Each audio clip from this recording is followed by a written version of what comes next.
और चिंता मत करो, किसानों की भी किसान सम्मान निधि देने का भी निर्णय मोदी जी का भी है और हमारा भी है। जोरदार ताली बजाओ किसान सम्मान निधि के लिए। कांग्रेस ने फूटी की कोड़ी नहीं दी कभी किसानों के लिए, केवल वोट लिए, लेकिन ना बहनों को दिया ना किसान भाई को दिया। लेकिन हमारी सरकार के खजाने में कोई कमी नहीं है, हमारा काम सेवा करने का है। अरे हमारे देश में तो परमात्मा की दया से हमारी संस्कृति इसीलिए जाने जाती है, लगातार काम कर रही है। और आपसे भी निवेदन करना चाहता हूं, हमारी माताएं बहनें बैठी है, लाडली बहनों को भी प्रणाम करता हूं, जोरदार अभिनंदन करो बहनों के लिए भी। बहनों, आपके लिए भी हमने वादा किया था कि आपको राशि बराबर महीने में मिलती रहेगी।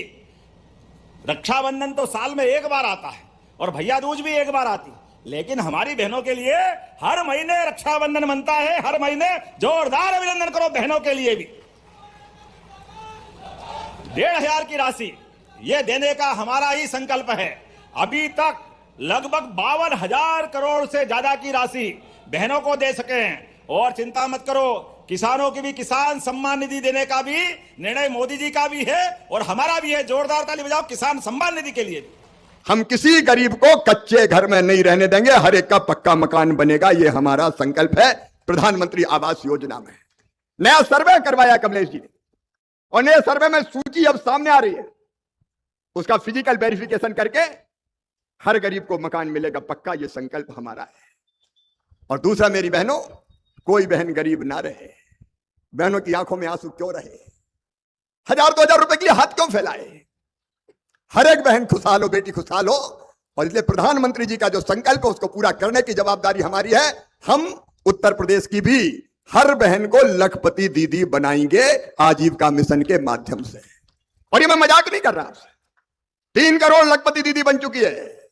अब प्रधानमंत्री जी ने लक्ष्य किया 6 करोड़, 3 करोड़ बननी थी 27 के अंत तक, लेकिन 26 में पूरा हो गया लक्ष्य। अब 6 करोड़ दीदी लखपति बनेगी, मतलब उनकी आमदनी हर साल 1 लाख रुपया से ज्यादा होगी। इसमें हम कसर नहीं छोड़ेंगे। लेकिन आज मैं सरकार की उपलब्धियों पर चर्चा करने नहीं आया। आज तो मैं लैपटॉप उसको देने वाले हैं, बच्चे स्कूल में टॉप करे तो स्कूटी देने वाले हैं। आज के समय में धीरे धीरे करके लगातार जिस प्रकार का समय चल रहा है, और अब तो मैं आपके बीच में आया हूं। इस साल के नए साल की शुरुआत में बच्ची जब स्कूल जाएंगे तो उनको दूध का पैकेट भी देंगे, यशोदा माता के नाम पे योजना शुरू करके दूध का पैकेट। कांग्रेस के शासन काल में बच्ची को हम सब में कई लोग पढ़े हैं कि टाटपट्टी घर से ले जाना पड़ती, बैठने की जगह नहीं रहती थी, स्कूल को पेड़ के नीचे लगाते थे। कांग्रेसी माफी मांगो प्रदेश वालों से, यहां वर्षों तक तुम्हारी सरकारें रही लेकिन तुमने कुछ नहीं किया। अगर ये किया है तो ये भारतीय जनता पार्टी की सरकारों से हुआ। जोरदार अभिनंदन करें हमारी पार्टी की गौरवशाली अतीत के लिए। और उससे आगे बढ़कर के जब मैं आपसे बात कर रहा हूं सांदीपनि विद्यालय, अभी मैंने यह मंच से डॉक्टर भीमराव अंबेडकर कामधेनु योजना के माध्यम से दूध का उत्पादन बढ़ाना है। अरे देश की पहचान तो दूध और दही की नदियां बहती थी हजारों साल से। ऐसे में यह दूध का उत्पादन और बढ़ना चाहिए कि नहीं बढ़ना चाहिए। उस उत्पादन को बढ़ाने के लिए आज 25 गाय माता कोई पालेगा, वो 40 लाख की योजना बनेगी, 10 लाख हमारी तरफ से देंगे उसके अपने गाय माता के आधार पर डेयरी खोलने के लिए। किसान की आय बढ़े, खेती से भी बढ़े, दूध उत्पादन से भी बढ़े। किसान की आय तो ऐसे ही बढ़ती है। और उससे आगे बढ़ करके हमारे खेती का रकबा लगातार बढ़ाते बढ़ाते कांग्रेसियों ने 55 साल तक सरकार चलाई, 1956 से लगा करके 2003 तक केवल 7.5 लाख हेक्टेयर क्षेत्र में सिंचाई होती थी, केवल 7.5 लाख हेक्टेयर में। मुझे इस बात की प्रसन्नता है, अरे इससे ज्यादा 10 लाख से ऊपर तो हमने 2 साल में अपने प्रदेश में सिंचाई का रकबा बढ़ा दिया है। यह हमारे काम करने का तरीका है। और प्रदेश भर में 55 लाख हेक्टेयर तक आज सिंचाई हो रही है। और 55 लाख को बढ़ा करके धीरे धीरे यह आपकी केन बेतवा नदी जोड़ो अभियान, पूरा बुंदेलखंड, क्या सागर, क्या पन्ना, क्या दमोह, ये पूरे बेल्ट में और इससे जुड़ा हुआ उत्तर प्रदेश का हिस्सा। अरे खेतों में पानी मिल जाए तो फसल सोने की हो जाती है, और क्या चाहिए। खेतों में पसीना तो किसान बहाने को तैयार है, लेकिन पानी तो मिल जाए। पानी देने के लिए मन चाहिए, और मन के साथ धन देने वाले मोदी जी है। तो हमारी नदी जोड़ो अभियान परवान चढ़ रही है। ये वर्तमान में काम करने का तरीका है। कांग्रेस ने नदी जोड़ो अभियान का मजाक बनाया, संभव नहीं है, कहां से लाओगे, हो नहीं सकता है, झूठ बोल रहे। अरे कांग्रेसियों आके देखना, 1 लाख करोड़ की योजना चालू हो रही, जोरदार अभिनंदन करो, 1 लाख करोड़ की। अब बुंदेलखंड से कोई पलायन नहीं होगा। जब काम मिल जाता है, खेतों में फसल अच्छी हो जाती है, अपनी आमदनी बढ़ जाती है, कौन गांव छोड़ना चाहेगा, कौन घर से अपने को बिछड़ना चाहेगा? सब घर में रहेंगे कि नहीं रहेंगे। लेकिन इतना ही नहीं, अब तो जो मछली पालन करना चाहता है वो मछली पालन करे, जो बागवानी करना चाहता है वो बागवानी करे, जो व्यापार व्यवसाय करना चाहता है, हमारी सरकार व्यापार व्यवसाय में भी मदद कर रही है। कोई सेक्टर खाली नहीं रख रहा है। मध्य प्रदेश को देश का नंबर 1 का राज्य बनाना है, इसीलिए लगातार काम कर रहे हैं। इसलिए खेती में भी आने वाले समय में नरवाई जला करके आप अपनी खेती मत बिगाड़ना, इसलिए किसान मेला ये आयोजित कर रहे हैं। ये हैप्पी सीडर नरवाई से भूसा बना करके गौशाला में देना, और आने वाले समय में और बिजली बनाएंगे तो अब तो आने वाले समय में हमारे लिए गेहूं का भी दाम मिलेगा और भूसे के लिए भी पैसा मिलेगा। ये हमारी सरकार के काम करने के तरीके हैं। लगातार एक के नमस्कार किसान भाइयों, सीएम मोहन यादव जी के 10 बड़े ऐलान, साथ ही किसानों को 2-2 हज़ार रुपये जो किसान कल्याण योजना का पैसा है 14वीं किस्त का, वो आप लोगों को 2 अप्रैल को मिलने वाले हैं। 2 अप्रैल को 14वीं किस्त के अंतर्गत 2-2 हज़ार रुपये 83 लाख किसानों के खाते में डलेंगे। बड़ी खुशखबरी है किसान भाइयों के लिए। साथ ही फसल बीमा की राशि भी मिलेगी और भावांतर योजना बोनस राशि भी मिलेगी। और साथ ही केंद्रीय कृषि मंत्री शिवराज सिंह चौहान जी ने कहा है कि 2 करोड़ आवास मिलेंगे और गरीबों को 2 करोड़ आवास मिलेंगे, जिसमें नई लिस्ट आने वाली है। सर्वे का काम पूरा हो गया। पहली किस्त लगभग 35,000 रुपये की डलेगी पीएम आवास योजना के अंतर्गत। और भी कई बड़े ऐलान किए हैं फसल बीमा की दूसरी किस्त को लेकर। लखपति दीदी योजना 10,000 रुपये महीने लाडली बहनों को राशि करवाई जाएगी, ये उन्होंने कहा है। और साथ ही आप लोग को बता दें कि केंद्रीय कृषि मंत्री ग्रामीण विकास मंत्री शिवराज सिंह चौहान जी ने तो उन्होंने कई बड़े ऐलान किए हैं फसल बीमा, लखपति लाडली बहना योजनाओं को लेकर। उसकी मदद मिल जाए और उनकी खेती अच्छी हो जाए। और यह अपनी आंखों से देखने के लिए इसकी प्रदर्शनी भी हमने लगाई है। और केवल ये नहीं, इससे आगे बढ़ करके हमारे लिए तो अभी सरसों का क्षेत्र भी है। शायद ये यहाँ सरसों होता है क्या? सरसों होता है अपने यहाँ? किन किन क्या सरसों होता है? हाथ खड़े करो।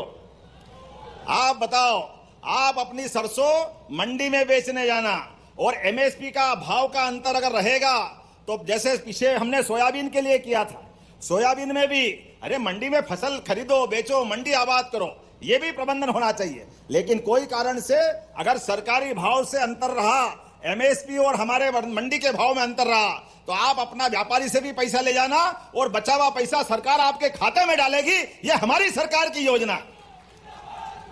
ये किसानों को आगे बढ़ाने के लिए अब आपको लाइन में लग के तुलवाने की जरूरत नहीं है। अभी हमारे गेहूं भी आ रहे हैं खेत के अंदर। आप बताओ, कांग्रेसियों से जवाब पूछना आप। 1956 में गेहूं 90 रुपए, 95, 100 रुपए मिलता था और 55 साल तक जब उमा भारती जी की सरकार बनी तो 400, 450, अधिकतम 500 रुपए कुंटल बिकता था। 55 साल तक केवल 400 रुपए का भाव भी नहीं बढ़ा।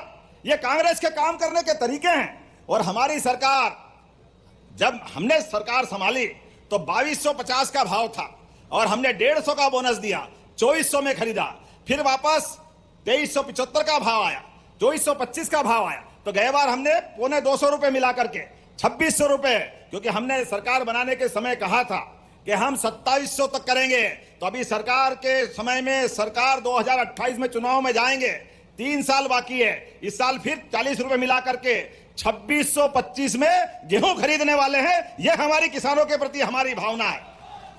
20 साल में कहां 2100 से ऊपर भाव बढ़ाया, 20 साल में 2100 से ऊपर, और ये 55 साल में 400 भी नहीं दे रहे हैं। ये कांग्रेसियों के काम करने के तरीके हैं। आप में से कई को याद होगा, ये दिन में लाइट जल रही है, वहां रात में नहीं मिलती थी कांग्रेस के शासनकाल में।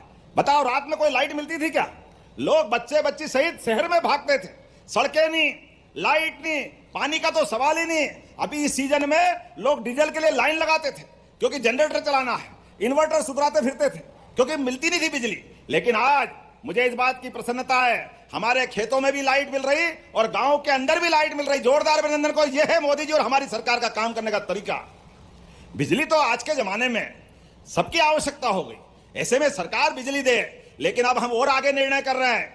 इस बारिश के सीजन के बाद अगला समय जब आएगा, हमारी कोशिश रहेगी किसानों को रात में नहीं, दिन में बिजली देंगे। केवल दिन भर बिजली चलती रहेगी खेतों के अंदर भी। रात के समय, ठंड के समय में ठंड लगती है, कहीं सांप बिच्छू काट लेते, कोई जानवर काट लेता है, पानी पिलाने में तकलीफें आती है। ऐसे में हमारी सरकार तो किसान आधारित काम करने वाली सरकार है। किसान का बेटा अगर मुख्यमंत्री बना तो हमारी सरकार ने तय किया कि आने वाले समय में दिन में बिजली देंगे किसानों को, दिन में बिजली। किसानों के लिए जो हो सकता है वो सब करने के लिए तैयार है। एक एक करके इतनी सारी योजना बनाई। और वैसे भी यहाँ दतिया में रिकॉर्ड देख रहा था, धान डबल हो गया, मूंगफली और गेहूं का रकबा भी बढ़ गया, चने की पैदावार भी बढ़ी। क्या भाग्य है परमात्मा की दया से। आप मेहनत करो, परमात्मा आपको यश देता है। लगातार एक के बाद एक हमारे गांव वृंदावन गांव बना करके और शहर के क्षेत्र में हमने गीता भवन बनाने की योजना भी बनाई। भगवान कृष्ण के मुखारविंद से निकली गीता, जो कर्मवाद के आधार पर, गीता में वो सब कुछ है जो जीवन में सबको चाहिए। हमने सबने निर्णय किया शहरी क्षेत्र में नगर परिषद, नगर पालिका, नगर निगम सभी मॉडल टाउन की तरह गीता भवन बनाएंगे और सरकार पैसे देगी। ये गीता भवन बनाने की योजना सरकार के माध्यम से चला रहे हैं। गांव गांव में वृंदावन गांव बना करके गांव की आत्मीयता बढ़ाना, सभी प्रकार के विकास के काम गांव में होना चाहिए। इसलिए वृंदावन गांव की योजना भी हमारी सरकार के माध्यम से ला रहे हैं। जहां जहां भगवान कृष्ण की लीलाएं हुई है